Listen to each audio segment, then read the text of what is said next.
ოლიგარქის მიერ ევროინტეგრაციაზე უარის შემდეგ კრემლმა რეჟიმს მიუთითა, რომ 3+3-ის ფორმატის მაგიდასთან ელოდება. ინიციატივა საქართველოს ევროინტეგრაციის დასამარების გეგმის ნაწილია, ამბობენ ანალიტიკოსები.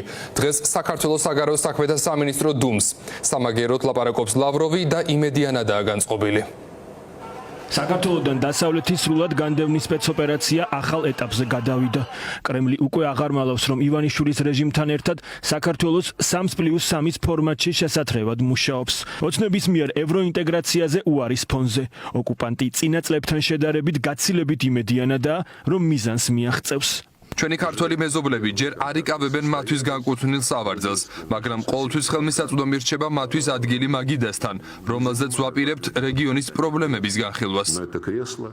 ევროინტეგრაციაზე უარის შემდეგ ანალიტიკოსებს არ უკვირთ, რომ რეჟიმი სუვერენიტეტისა და ევროატლანტიკური მისწრაფებების წინააღმდეგ კიდევ ერთი ნაბიჯის გადადგმას განიხილავს.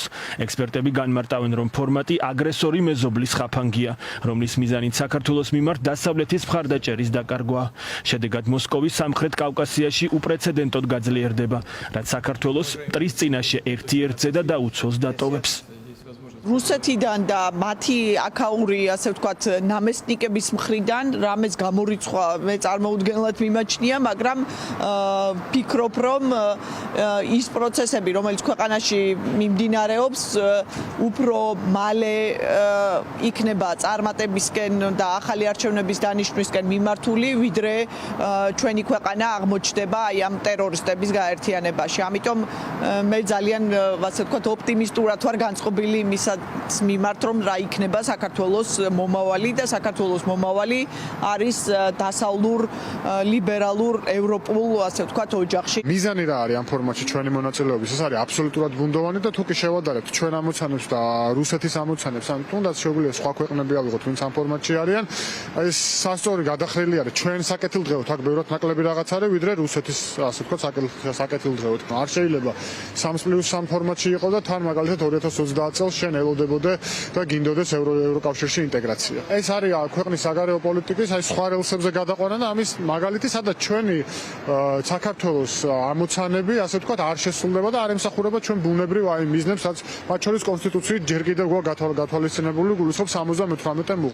ფორმატის წევრობა საქართველოს ავტორიტარული აქტორების გარემოცვაში მოაქცევს. ანალიტიკოსები განმარტავენ, რომ სწორედ ესაა სივრცე, საითაც რეჟიმს ქვეყანა მიჰყავს. სპეციალისტები დარწმუნებულები არიან, რომ რუსეთის და ირანის გვერდით ყოფნით საქართველოში დემოკრატიზაციისა და ევროპეიზაციის პროცესები სამუდამოდ დასამარდება. ანალიტიკოსები განმარტავენ, რომ ფორმატის მიზნად ეკონომიკური, სავაჭრო, სატრანსპორტო და ინფრასტრუქტურული პროექტების დასახელება მხოლოდ სატყუ არაა.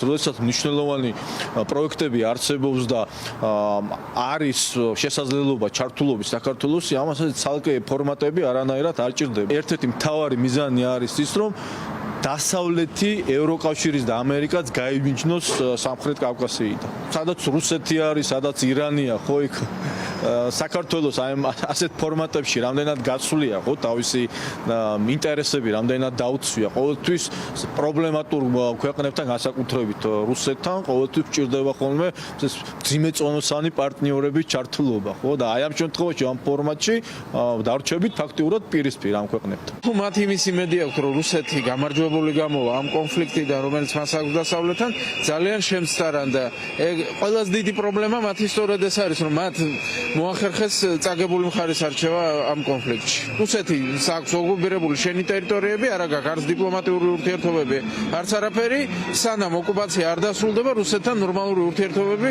ძნელი წარმოსადგენია. ხო და ნუ ოკუპაცია რო დასრულდება, იმ მომენტისაც რუსეთი რა ტერიტორიებში იქნება, ისაა კიდე გასარკვევი. ოპოზიციაში ამბობენ, რომ მოსკოვი ივანიშვილის პოლიტიკაში გააქტიურების დღიდან განსაკუთრებულად ცდილობს საქართველოში პოლიტიკური, ეკონომიკური და სოციალური ბერკეტების მოპოვებას. ახლა კი, როდესაც ოლიგარქის რეჟიმი ანტიდასავლური რიტორიკიდან ანტიეროვნულ ქმედებებზე გადავიდა. ოპოზიციაში არ გამორიცხავენ, რომ მალე ოლიგარქმა 3+3-ის ფორმატს მხარი საჯაროდ დაუჭიროს. მათ სულ დიქტატორულ სახელმწიფოების ალიანსში შეიყვანონ საქართველოს. ორი ნარატივს ატრიალებენ, ერთი არის ნეიტრალიტეტი და მეორე 3+3 ფორმატი, რომელსაც ძალიან უნდა პუტინს ამ ფორმატში მოხდეს საქართველოს, ვინაიდან მთლიანად გააკონტროლებს რეგიონს.